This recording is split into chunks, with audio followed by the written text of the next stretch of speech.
बड़ी खबर आ रही है इस वक्त महोबा से। व्यापारी इंद्रकांत त्रिपाठी के मौत का मामला, फरार निलंबित आईपीएस मणिलाल पाटीदार पर अब इनाम घोषित कर दिया गया है।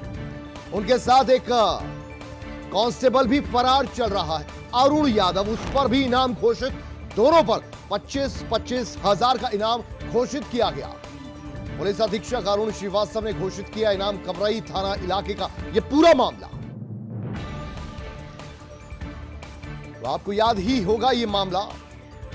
खनन व्यापारी इंद्रकांत, जिनका कि मर्डर हो गया और आरोप उठे मणिलाल पाटीदार पर, क्योंकि मरने से पहले उस खनन व्यापारी ने एक वीडियो बनाया था जिसमें मणिलाल पाटीदार को उस पर सवाल खड़े किए गए थे, उस पर जान से मार देने का इल्जाम भी लगा था।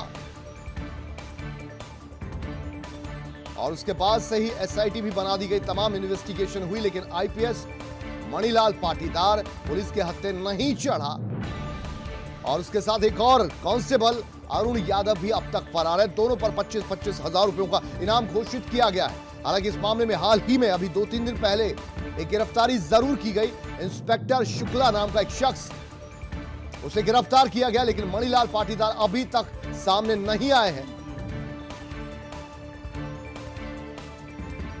और हमारे साथ हमारे संवाददाता पंकज गुप्ता फोन लाइन पर जुड़ गए हैं, ज्यादा जानकारी लेते हैं। पंकज गुप्ता, आपसे जानना चाहेंगे, आखिरकार मजबूर होना पड़ा। मणिलाल पाटीदार आईपीएस खुद वर्दी पहनते हैं, लेकिन वर्दी की पकड़ से वो पूरी तरह से अब भी बाहर। जी बिल्कुल, देखिए कुली मैं आपको बता दूं कि लंबा समय बीत गया है, चूंकि इंद्रकांत व्यापारी इंद्रकांत की मौत का जो मामला है वो लगभग 2.5 महीने पुराना है। उसके बाद से लगातार मणिलाल आईपीएस, जो तत्कालीन आईपीएस थे, उनके लिए लगातार छापेमारी की जा रही थी। उनके राजस्थान से भी सूत्रों से जानकारी मिली थी कि उनको पकड़ लिया गया है। इस तरीके की कई अफवाहें भी आई थी, लेकिन अब जो लगातार जो इतना सिलसिला रहा, वो अभी तक सिर्फ और सिर्फ एक दरोगा एक गिरफ्तार हुए थे, वो बीते 2 दिन पहले। और अभी भी मणिलाल पाटीदार जो तत्कालीन आईपीएस थे, वो अभी भी पुलिस गिरफ्त से दूर है। उसके साथ ही उनका करीबी सिपाही जो अरुण यादव है, वो भी अभी पुलिस गिरफ्त से दूर है। तो कहीं ना कहीं आज वर्तमान पुलिस अधीक्षक अरुण कुमार श्रीवास्तव ने इन दोनों पर 25-25 हजार रुपए का इनाम घोषित किया है। इसके साथ ही अलग से इनके लिए अलग से भी कुछ स्पेशल टीमें बनाई हैं, जो इनके गिरफ्तारी के लिए बनाई गई हैं, जो लगातार इनकी छापेमारी कर रही है। तो कुल मिलाकर अब तक जो टीमें हैं, वो लगभग आधे दर्जन से ऊपर टीमें महोबा पुलिस द्वारा लगाई गई हैं, पुलिस अधीक्षक द्वारा, जो इनको गिरफ्तार करने के लिए लगाई गई। पंकज, बहुत कमाल हो गया, समझ नहीं आ रहा, एक आईपीएस ऑफिसर 2.5-3 महीनों से फरार चल रहा है, किसी के समक्ष वो पेश नहीं हुआ। क्या कुछ चल रहा है जांच में, क्या कुछ सामने आ रहा है? परिवार से किसी तरीके का कोई कांटेक्ट, क्या पिछले 2.5-3 महीनों से परिवार से कोई संबंध नहीं बनाया?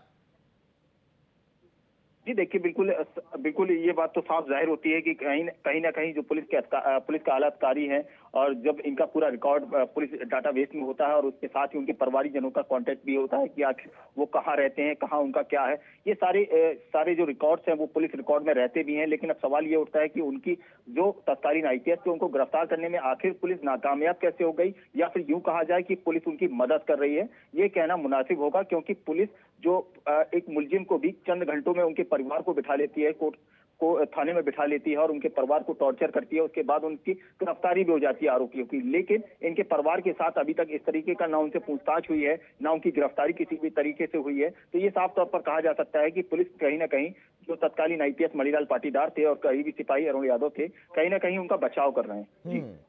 चलिए मान लेते हैं कि आईपीएस मणिलाल पाटीदार ये तो टेक्निकली स्ट्रांग होंगे, आईपीएस ऑफिसर हैं, बहुत कुछ जानते होंगे, पेचीदगियों को, बारीकियों को अभी तक बचे फिर रहे हैं। लेकिन अरुण यादव नाम का जो कांस्टेबल है, उस तक को पुलिस नहीं पकड़ पा रही। कहां वो रह रहा है, घर से अलग वो रह रहा है, कहां से उसकी फंडिंग हो रही है, कौन उसको संरक्षण दे रहा है?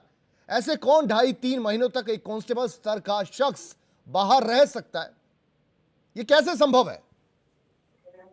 जी देखिए, कहीं ना कहीं वो एसओजी में क्राइम ब्रांच में सिपाही था, तो कहीं ना कहीं जो तत्कालीन आईपीएस थे मणिलाल पाटीदार, उनका भी करीबी हुआ करता था। इसके साथ ही जो अन्य आईपीएस हुए, उनके भी करीबी अरुण यादव माने जाते रहे हैं, क्योंकि एसओजी टीम में रहे हैं और लंबा समय उन्होंने क्राइम ब्रांच और एसओजी जैसी टीम में दिया है। तो कहीं ना कहीं से जो उनके संबंध होते हैं वो आलाधिकारियों से भी अच्छे हो जाते हैं। तो कहीं ना कहीं ये माना जाए कि उनका व्यापार भी जो था वो एक सिंडिकेट की तरह चल रहा था। जो उनके ट्रक थे या डंपर थे, वो लगातार जो महोबा से अन्य जनपद जाते थे, लखनऊ या अन्य प्रदेश जाते थे, तो कहीं ना कहीं यहाँ से गिट्टी जो जाती थी, पता है उसमें ये भी जा रहा है कि सूत्रों के हवाले से खबर ये भी है अधिकारियों के मुताबिक कि उसमें से रॉयल्टी भी, राजस्व भी चोरी होती थी, जिसके मुताबिक उनके जो 10 डंपर थे उनको भी सीज कर दिया गया है। ये उसमें से कुछ परिवार के डंपर थे जो परिवार के नाम पर दर्ज थे।